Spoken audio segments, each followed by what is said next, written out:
সুপ্রিয় শিক্ষার্থীবৃন্দ, আমি Abdul Matin Asif. Asif sir commerce care পক্ষ থেকে তোমাদের সকলকে জানাচ্ছি আন্তরিক অভিনন্দন, শুভেচ্ছা, দোয়া এবং শুভকামনা। আশা করছি তোমরা সকলে ভালো আছো। আলহামদুলিল্লাহ, আল্লাহ তাআলার মেহেরবানিতে আমিও খুব ভালো আছি।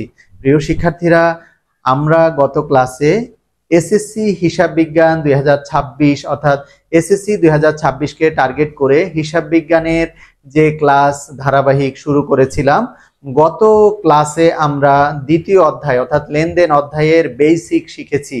তোমরা যারা সেই ক্লাসটি দেখোনি, আজকের ক্লাসের ডেসক্রিপশনে আমি ইনশাআল্লাহ সেই ক্লাসের লিংক দিয়ে দিব, তোমরা সেটি দেখে নিতে পারবে ইনশাআল্লাহ। প্রিয় শিক্ষার্থীরা, আজকে আমরা লেনদেন অধ্যায়ের বোর্ড বইয়ের সৃজনশীল এক সমাধান করব। এই যে বোর্ড বইয়ের সৃজনশীল এক, এসএসসি হিসাব বিজ্ঞান দ্বিতীয় অধ্যায় লেনদেন, বোর্ড বইয়ের সৃজনশীল এক। প্রিয় শিক্ষার্থীরা, আমরা প্রশ্নটা আমি লিখে রেখেছি, তোমরা মনোযোগ দিয়ে যদি আমার সাথে থাকো ইনশাআল্লাহ এবং এই প্রশ্নটি অর্থাৎ এই প্রশ্নের সমাধান পুরোটি করো, তো ডে বাই ডে ইনশাআল্লাহ তোমার ইমপ্রুভ হবে। তুমি প্রশ্ন সমাধান করা বুঝতে পারবে এবং তুমি একাই ইনশাআল্লাহ সলভ করার যোগ্যতা অর্জন করে। প্রিয় শিক্ষার্থীরা, খেয়াল করো, সৃজনশীল এক আমি লিখে রেখেছি। রিফাত এন্টারপ্রাইজ একটি ব্যবসা প্রতিষ্ঠান। 2017 সালের ডিসেম্বর মাসে উক্ত ব্যবসা প্রতিষ্ঠানে ঘটনাগুলো সংঘটিত হয়েছে। ডিসেম্বর 1 5 লাখ টাকা নিয়ে ব্যবসা শুরু করা হলো। ডিসেম্বর 3 ব্যাংকে এত টাকা 50,000 টাকা নিয়ে একটি হিসাব খোলা হলো। ডিসেম্বর 5 ধারে পণ্য ক্রয় করা হলো 25,000 টাকা। ডিসেম্বর 10 মালিক কর্তৃক ব্যাংক হতে ব্যক্তিগত প্রয়োজনে ঋণ গ্রহণ 40,000 টাকা। ডিসেম্বর 15 45,000 টাকার আসবাবপত্র ক্রয়ের ফরমাইশ প্রদান। ডিসেম্বর 20 পাওনাদারকে পরিশোধ 15,000 টাকা। প্রিয় শিক্ষার্থীরা, আমরা কোশ্চেনটা পড়ে নিলাম। এবার আমরা দেখি কতে কি চেয়েছে, আমাদেরকে কি করতে বলেছে। কতে চেয়েছে ব্যবসায়িক লেনদেন নয় এমন ঘটনা চিহ্নিত করে মোট পরিমাণ নির্ণয় করো। খতে বলেছে ঘটনাসমূহ হতে লেনদেন চিহ্নিত করে সমীকরণ পদ্ধতিতে তার কারণ ব্যাখ্যা করো। গতে বলেছে হিসাব সমীকরণের উপর লেনদেনের প্রভাব দেখাও। প্রিয় শিক্ষার্থীরা, তো খেয়াল করো, আমাদেরকে কতে বলেছে লেনদেন নয় এমন ঘটনা চিহ্নিত করে মোট পরিমাণ নির্ণয়। আমরা বেসিক ক্লাসে শিখেছিলাম কোনগুলো লেনদেন কোনগুলো লেনদেন নয়। আমরা শিখেছিলাম যে ঘটনাগুলো ব্যবসা প্রতিষ্ঠানের আর্থিক অবস্থার পরিবর্তন করবে বা হিসাব সমীকরণে প্রভাব ফেলবে, শুধু সেই ঘটনাই লেনদেন। আর যে ঘটনাগুলো ব্যবসা প্রতিষ্ঠানের আর্থিক অবস্থার পরিবর্তন করবে না, অর্থাৎ হিসাব সমীকরণেও পরিবর্তন করবে না কোনো উপাদানকে, সেই ঘটনাটিকে আমরা লেনদেন বলতে পারবো না। এমন কিছু ঘটনা আমরা শিখেছিলাম বেসিক ক্লাসে। তো প্রিয় শিক্ষার্থীরা, খেয়াল করো, আমরা এখানে খুঁজবো কোন ঘটনাগুলো আমাদের ব্যবসা প্রতিষ্ঠানের আর্থিক অবস্থায় পরিবর্তন করেনি, হিসাব সমীকরণও পরিবর্তন করেনি, অর্থাৎ লেনদেন নয়। তো আমরা দেখব লেনদেন নয় হচ্ছে, দেখো 10 তারিখ বলেছে মালিক কর্তৃক, অর্থাৎ 1 তারিখে ব্যবসা শুরু করেছে, এটি লেনদেন, আর্থিক অবস্থার পরিবর্তন হয়েছে। 3 তারিখ ব্যাংকে হিসাব খোলায় ব্যাংকে টাকা বেড়েছে, নগদে টাকা কমেছে, এটিও লেনদেন। 5 তারিখ ধারে পণ্য ক্রয় করা, এটিও লেনদেন। 10 তারিখ মালিক কর্তৃক ব্যাংক হতে ব্যক্তিগত প্রয়োজনে ঋণ গ্রহণ, মালিক ব্যক্তিগত প্রয়োজনে ঋণ গ্রহণ করেছে, এটা মালিক আলাদা সত্তা, ব্যবসা প্রতিষ্ঠান আলাদা সত্তা। সুতরাং মালিক ব্যক্তিগত প্রয়োজনে ঋণ গ্রহণ করলে ব্যবসা প্রতিষ্ঠানের আর্থিক অবস্থার কোনো পরিবর্তন হবে না, সুতরাং এটিকে আমরা লেনদেন বলতে পারবো না। তাহলে আমরা লেনদেন নয় একটি পেয়ে গেলাম। এরপরে আসো 15 তারিখ 45,000 টাকার আসবাবপত্র ক্রয়ের ফরমায়েশ প্রদান। প্রিয় শিক্ষার্থীরা, ফরমায়েশের ইংলিশ শব্দ হচ্ছে অর্ডার। আমরা অর্ডার করেছি বাট কনফার্ম করিনি, এখনো লেনদেন সংগঠিত হয়নি, সুতরাং এই ঘটনাটিও লেনদেন নয়। 20 তারিখ পাওনাদারকে পরিশোধ 15,000 টাকা। যদি আমরা পাওনাদারকে পরিশোধ করি আমাদের নগদ টাকা কমবে, অন্যদিকে আমাদের পাওনাদার যে আমাদের কাছে টাকা পাবে তার পাওনা টাকাও কমে যাবে যদি আমরা পরিশোধ করি। তাহলে লেনদেন নয় আমরা দুটি পেয়ে গেলাম। প্রিয় শিক্ষার্থীরা, আসো, আমি ছক এঁকে রেখেছি এখানে তারিখ 2017 সালের, এই যে দেখো 2017 সাল, 2017 আমাদের ডিসেম্বর মাস, 2017 ডিসেম্বর, সংক্ষেপে লিখলাম ডিসেম্বর। তাহলে লেনদেন নয় হচ্ছে ডিসেম্বর 10 তারিখ, লিখবো ডিসেম্বর 10। ঘটনাটি হচ্ছে মালিক কর্তৃক ব্যাংক হতে ব্যক্তিগত প্রয়োজনে ঋণ গ্রহণ, লিখবো মালিকের ব্যক্তিগত প্রয়োজনে ঋণ গ্রহণ, সুতরাং এটি লেনদেন নয়। আমরা লিখে দিব 40,000 টাকা, 40,000 টাকা। দ্বিতীয় হচ্ছে 45,000 টাকার আসবাবপত্র ক্রয়ের ফরমাইশ প্রদান, সুতরাং এটিও লেনদেন নয়। লিখো, এটা হলো ডিসেম্বর 15। লিখো শিক্ষার্থীরা, আসবাবপত্র ক্রয়ের ফরমাইশ প্রদান। লিখবো আসবাবপত্র ক্রয়ের ফরমাইশ প্রদান, অর্থাৎ অর্ডার দিয়েছি, টাকা হচ্ছে 45,000 টাকা। লিখে দিব 45,000 টাকা। আমরা যোগ করব, তোমরা ক্যালকুলেটরও করতে পারো। 40 আর 45, 40 আর 45, 40, 80 আর 5, 85,000 টাকা। 85,000 টাকা হচ্ছে লেনদেন নয়। প্রিয় শিক্ষার্থীরা, আমাদের ক এর অ্যান্সার হয়ে গেল, আমরা ক করে ফেললাম। ওকে, এবার আমরা খ দেখব। খতে বলেছে ঘটনাসমূহতে লেনদেন চিহ্নিত করে, লেনদেন চিহ্নিত করে, শুধু লেনদেনগুলো বলেছে, লেনদেন চিহ্নিত করে, অর্থাৎ শুধু লেনদেনগুলো চিহ্নিত করে সমীকরণ পদ্ধতিতে তার কারণ ব্যাখ্যা করো। প্রিয় শিক্ষার্থীরা, তাহলে আমরা পেলাম এই দুটি ঘটনা লেনদেন নয়, বাকি 1, 2, 3, 4, বাকি 4টি ঘটনা লেনদেন। আমাদেরকে সেই লেনদেনগুলোর সমীকরণ পদ্ধতিতে কারণ ব্যাখ্যা করতে বলেছে। প্রিয় শিক্ষার্থীরা খেয়াল করো, এই যে দেখো তারিখ, তারিখ হচ্ছে 2017, ডিসেম্বর 1, প্রথমটা ডিসেম্বর 1, লিখবো আমরা ডিসেম্বর সংক্ষেপে 1। ডিসেম্বর 1 তারিখে এটি লেনদেন, লেনদেন। কারণ কি দেখো, 5 লাখ টাকা নিয়ে ব্যবসা শুরু করা হলো, তাহলে এখানে আর্থিক অবস্থার পরিবর্তন হয়েছে,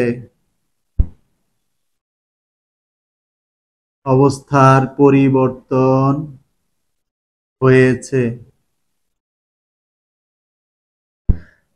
A equal to L plus OE সমীকরণের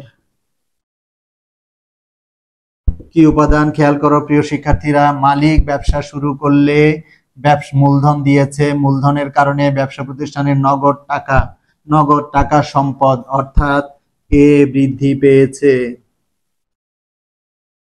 এ বৃদ্ধি পেয়েছে।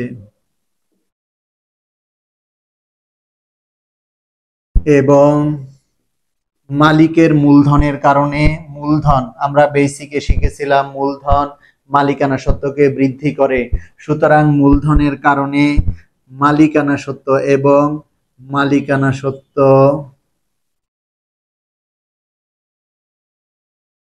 ও ই অর ই বৃদ্ধি পেয়েছে। সুতরাং তাহলে এটি একটি লেনদেন। আমরা লিখেছি আর্থিক অবস্থার পরিবর্তন হয়েছে, এটি একটি লেনদেন। প্রিয় শিক্ষার্থীরা, এরপরে ডিসেম্বর 3 আমরা লিখব ডিসেম্বর 3।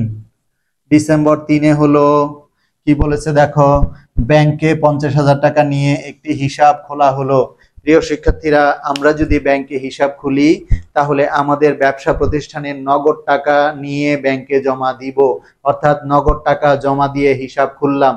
তাহলে কি হলো, ব্যবসা প্রতিষ্ঠানের নগদ টাকা কমে গেল, ব্যাংকে আমাদের টাকা বেড়ে গেল।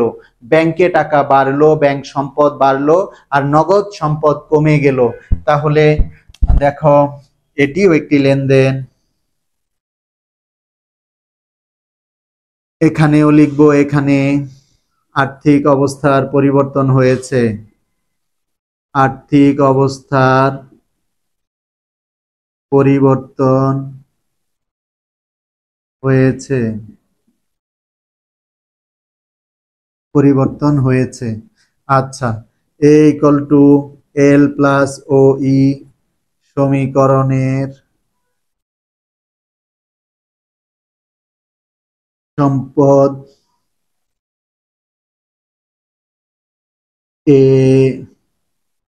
এর হ্রাস বৃদ্ধি হয়েছে, অর্থাৎ নগদ সম্পদ হ্রাস পেয়েছে আর ব্যাংক সম্পদ বৃদ্ধি পেয়েছে।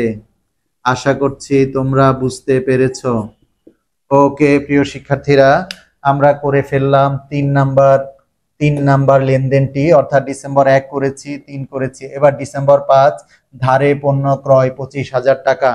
ধারে পণ্য যদি আমরা ক্রয় করি তাহলে ক্রয় নামক আমাদের ব্যয় বৃদ্ধি পাবে, অন্যদিকে আমাদের কাছে টাকা পাবে। যে আমাদের কাছে টাকা পাবে সে আমাদের পাওনাদার, অর্থাৎ আমাদের ব্যয় বৃদ্ধি পেল, পাওনাদারও বৃদ্ধি পেল। প্রিয় শিক্ষার্থীরা খেয়াল করো, সুতরাং এটিও একটি লেনদেন। ডিসেম্বর 5 খেয়াল করো, এটি লেনদেন।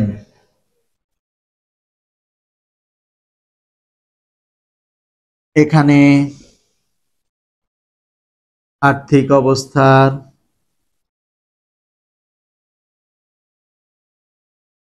পরিবর্তন হয়েছে।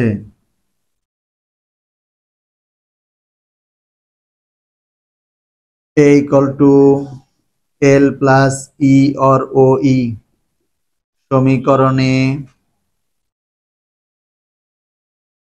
প্রিয় শিক্ষার্থীরা, তাহলে আমরা কি বললাম? ধারে পণ্য ক্রয় করার ফলে ব্যয় বৃদ্ধি পেয়েছে। আমরা জানি ব্যয় বৃদ্ধি পেলে মালিকানা সত্ত্ব হ্রাস পায়। বেসিক ক্লাসে আমরা শিখেছি ব্যয়ের কারণে মালিকানা সত্ত্ব হ্রাস পায়। আচ্ছা, তাহলে সমীকরণের OE উপাদান হ্রাস পেয়েছে এবং পাওনাদারকে আমরা পরিশোধ করিনি, অর্থাৎ বাকিতে ক্রয় করেছি, তাহলে পাওনাদার আমাদের কাছে টাকা পাবে। তাহলে পাওনাদার নামক দায়ও বৃদ্ধি পেয়েছে। দায় ইংলিশ লায়াবিলিটি এল, দায় এবং পাওনাদার এল বৃদ্ধি পেয়েছে।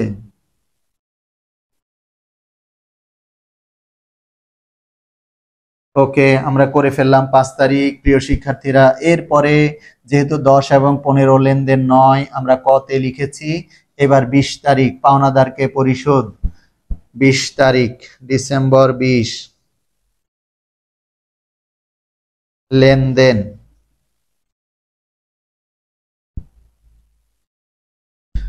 ওকে, খেয়াল করো কি বলেছে, পাওনাদারকে পরিশোধ। প্রিয় শিক্ষার্থীরা, আমরা যদি পাওনাদারকে নগদ টাকা পরিশোধ করি তাহলে আমাদের ব্যবসা প্রতিষ্ঠানে নগদ টাকা কমে যাবে, হ্রাস পাবে।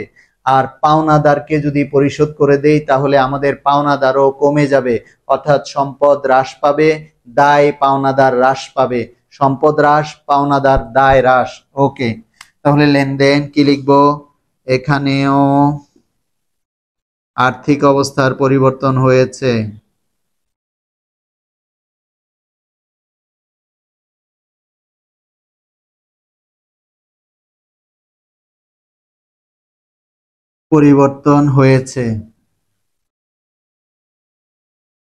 নগদ সম্পদ এ হ্রাস পেয়েছে এবং পাওনাদার এল হ্রাস পেয়েছে। প্রিয় শিক্ষার্থীরা, খ আমরা শেষ করলাম, অর্থাৎ ঘটনাসমূহ হতে লেনদেন চিহ্নিত করে সমীকরণ পদ্ধতিতে কারণ ব্যাখ্যা করো। আমরা লেনদেন চিহ্নিত করেছি এবং 4টি লেনদেন, 2টি লেনদেন নয়। 6টির মধ্যে যে 2টি লেনদেন নয়, প্রিয় শিক্ষার্থীরা, কতে আমরা দিয়েছি লেনদেন নয়। আর যে 4টি লেনদেন সেগুলোর আমরা কারণ ব্যাখ্যা করেছি। আশা করছি তোমরা বুঝতে পেরেছ। সুতরাং এইভাবে তোমরা কারণ ব্যাখ্যা করবে সুন্দর ভাষায় এবং সুন্দর করে অর্থবহ করে। প্রিয় শিক্ষার্থীরা, এবার দেখো গতে কি বলেছে। গতে বলেছে, অর্থাৎ খ আমরা শেষ করে ফেলেছি, খ শেষ। এবার আমরা গ করব, হিসাব সমীকরণের উপর লেনদেনের প্রভাব। প্রিয় শিক্ষার্থীরা, আমরা হিসাব সমীকরণ সম্বন্ধে জেনেছি। আমাদের হিসাব সমীকরণ হচ্ছে এ ইকুয়াল টু, হিসাব সমীকরণটা হলো A equal to L plus O E or E, অর্থাৎ সম্পদ ইকুয়াল টু দায় প্লাস মালিকানা সত্ত্ব। তো আমরা হিসাব সমীকরণের ছক এঁকেছি। দেখো, সম্পদ এ ইকুয়াল টু সমান সমান দায় এল প্লাস মালিকানা সত্ত্ব ও ই।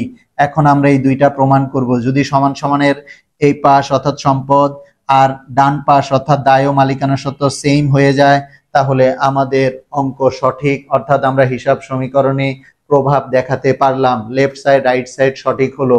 প্রিয় শিক্ষার্থীরা খেয়াল করো, তাহলে অবশ্যই লেনদেনগুলোই আসবে, যেগুলো লেনদেন নয় সেগুলো হিসাব বিজ্ঞান সেগুলো নিয়ে কাজ করে না, যেগুলো লেনদেন নয় সেগুলো হিসাব বিজ্ঞান এগুলোকে রিজেক্ট করে দেয়, অর্থাৎ ডাস্টবিনে ফেলে দেয়। শুধুমাত্র লেনদেন যেগুলো সেগুলো নিয়েই হিসাব বিজ্ঞান কাজ করে।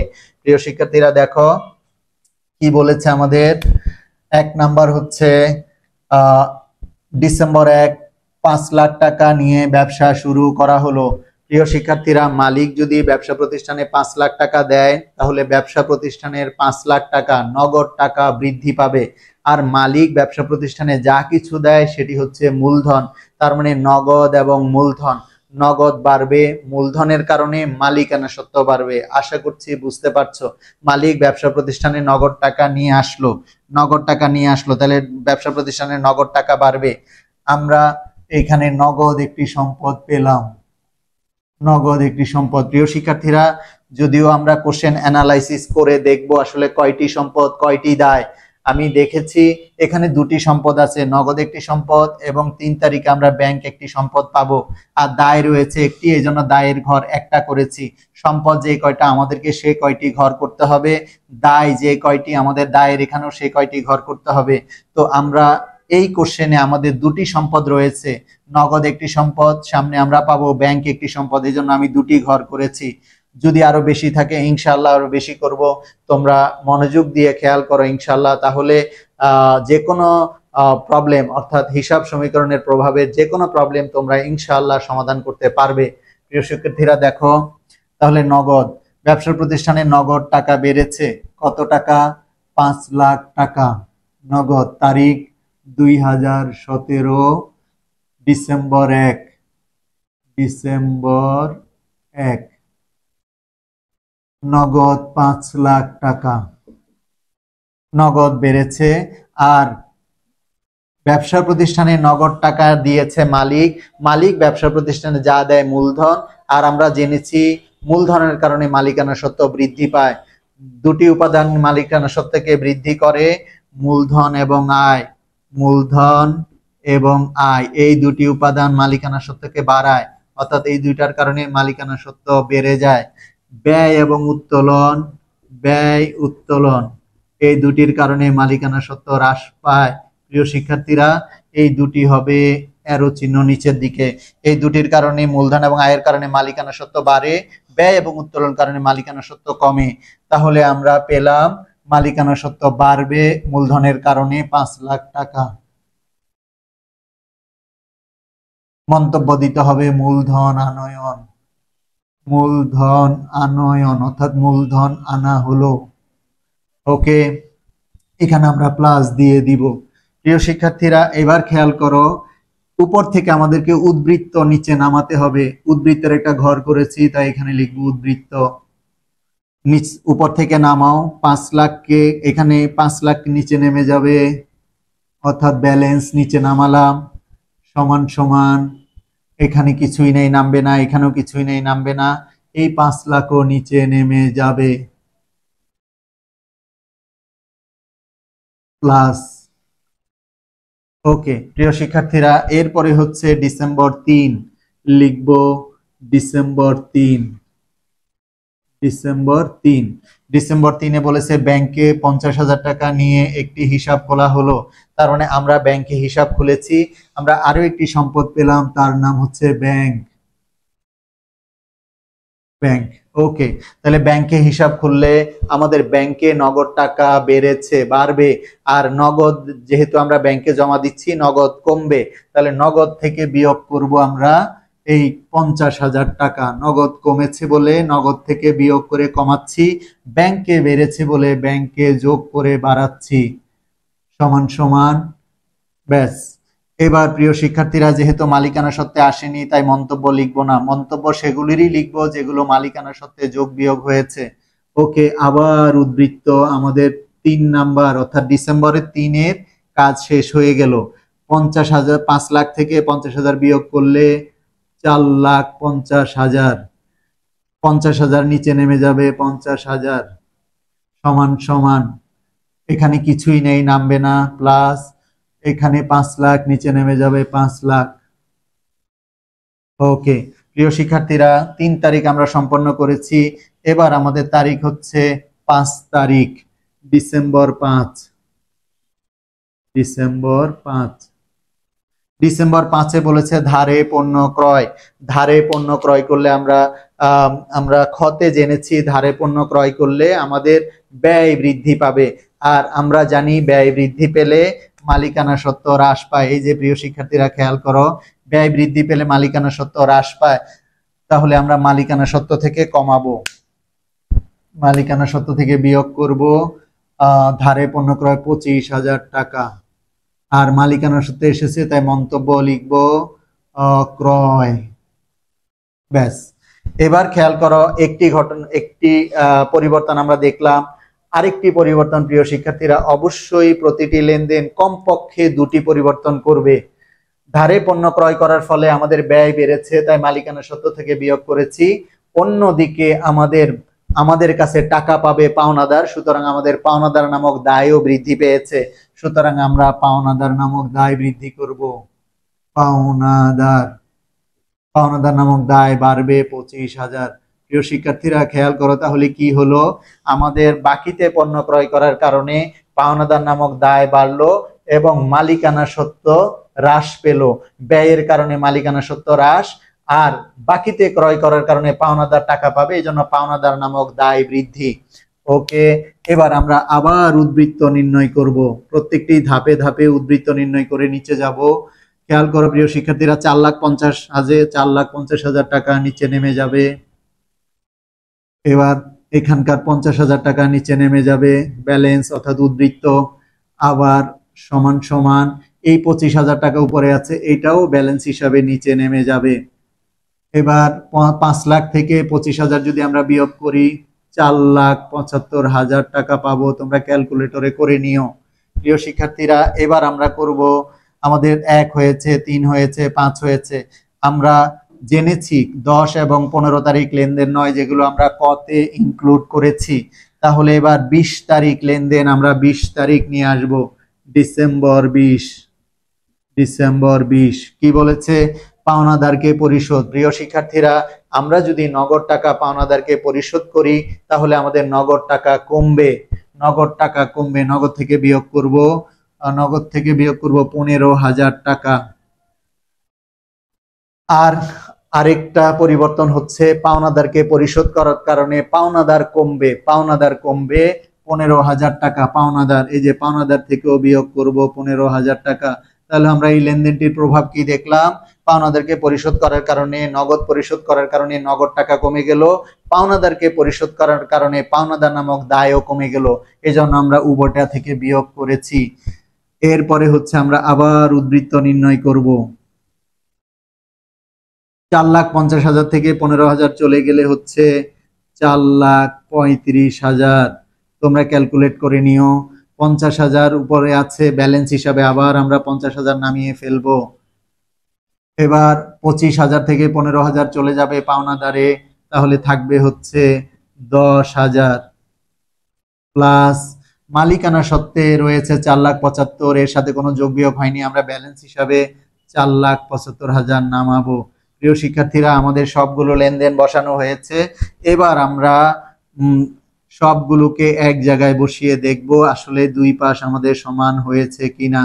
খেয়াল করো, সমান সমান। এই পাশে মোট, এখন আমরা করব মোট, অর্থাৎ দুই পাশ আমাদের মিলবে। মোট হচ্ছে, এখানে আমরা সমতা নির্ণয় করব অর্থাৎ মোট বের করব। তো এখানে আমরা সমতা লিখতে পারি বা সমান। তাহলে মোট আমরা যদি বের করি, দেখো এখানে আছে 4,35,000 আর 50। 4,35,000 এবং 50 যোগ করলে প্রিয় শিক্ষার্থীরা কত হবে, 4,35,000 এবং 50 যদি আমরা যোগ করি তাহলে হচ্ছে তোমার 4,85,000। 4,85,000 তোমরা মিলিয়ে দেখতে পারো, ক্যালকুলেটর ব্যবহার করতে পারো। এই পাশে আমরা যোগ করি 4,75,000 আর 10, 4,85,000। প্রিয় শিক্ষার্থীরা, আমরা দেখলাম আমাদের সম্পদ পাশেও 4,85,000, দায় এবং মালিকানা সত্ত্বের পাশেও 4,85,000, অর্থাৎ আমাদের এই হিসাব সমীকরণ মিলে গেল। বাম পাশে যা হলো সম্পদ পাশে, ডান পাশে দায় ও মালিকানা সত্ত্ব মিলে তা হলো, অর্থাৎ আমাদের অঙ্কটি সম্পন্ন হলো। প্রিয় শিক্ষার্থীরা, আশা করছি তোমরা বুঝতে পেরেছো। যদি এইভাবে আমার সাথে থাকো এবং সলভ করতে থাকো, ভালো করে মনোযোগ দিয়ে দেখো, ইনশাআল্লাহ তুমি অ্যাকাউন্টিং এর মতো কমার্সের গুরুত্বপূর্ণ সাবজেক্টে এক্সপার্ট হয়ে যাবে ইনশাআল্লাহ। অ্যাকাউন্টিং এ 100-তে 100 পাওয়া কঠিন কিছুই নয়। আমার টার্গেট তোমাদেরকে 100-তে 100 পাওয়ানো। সুতরাং তোমরা যারা কাছে আছো, যদিও অ্যাকাউন্টিং প্র্যাকটিক্যাল সাবজেক্ট, খুবই গুরুত্বপূর্ণ সাবজেক্ট, এটি প্র্যাকটিসের মাধ্যমে। প্রিয় শিক্ষার্থীরা, একজন ড্রাইভার কখনোই ড্রাইভ করা ছাড়া পারফেক্ট হয় না, অর্থাৎ সে যদি এক্সপার্ট হতে চায় তাকে বেশি ড্রাইভ করতে হয়। একজন কম্পোজার যে কম্পিউটারে কম্পোজ করে, সে যত বেশি কম্পোজ করবে তত বেশি এক্সপার্ট হয়। সুতরাং একজন স্টুডেন্ট অ্যাকাউন্টিং এক্সপার্ট হতে হলে তাকে বেশি বেশি বেশি বেশি প্র্যাকটিস করতে হবে। এই জন্য হোমওয়ার্ক, ক্লাস ওয়ার্ক, এক্সামের মাধ্যমে আমি আমার অফলাইনের স্টুডেন্টদেরকে তৈরি করি। তোমরা যারা কাছাকাছি রয়েছো তোমরা চলে আসতে পারো আমার অফলাইন ব্যাচে, আর যারা দূরে রয়েছো তোমরা আমার এই অনলাইন ক্লাস থেকে, অর্থাৎ আমার এই আসিফ স্যার কমার্স কেয়ারের চ্যানেলের সাথে থেকে চ্যানেলটিকে সাবস্ক্রাইব করে এবং আমার Facebook page Asif sir commerce কেয়ারকে লাইক করে, কমেন্টস করে এবং ফলো করে সাথে থাকতে পারো, যাতে সময় মতো তোমার কাছে পৌঁছে যায়। তো প্রিয় শিক্ষার্থীরা, তোমাদেরকে আমি 100-তে 100 পাওয়ার জন্য তৈরি করতে চাই। এসএসসি 2026 যারা রয়েছে নিজেদেরকে প্রস্তুত করো। আজকে এই পর্যন্ত, ইনশাআল্লাহ দেখা হবে পরবর্তী ক্লাসে। তবে তোমাদের কোথায় কোথায় প্রবলেম, কোথায় বুঝতে অসুবিধা হয়েছে অবশ্যই তোমরা কমেন্টস করবে। ইনশাআল্লাহ তোমাদের সমস্যাগুলো ইনশাআল্লাহ সমাধান করার চেষ্টা করব। আল্লাহ সুবহানাহু ওয়া তাআলা আমাদের সবাইকে যেন ভালো রাখেন। তোমরা 5 ওয়াক্ত নামাজ পড়বে, আল্লাহর কাছে দোয়া করবে, ইনশাআল্লাহ আল্লাহ তাআলা আমাদেরকে তোমাকে সাহায্য অবশ্যই করবে। সেই পর্যন্ত পরবর্তী ক্লাস পর্যন্ত আল্লাহ যেন আমাদের ভালো রাখে। আল্লাহ হাফেজ। আসসালামু আলাইকুম ওয়া রাহমাতুল্লাহ।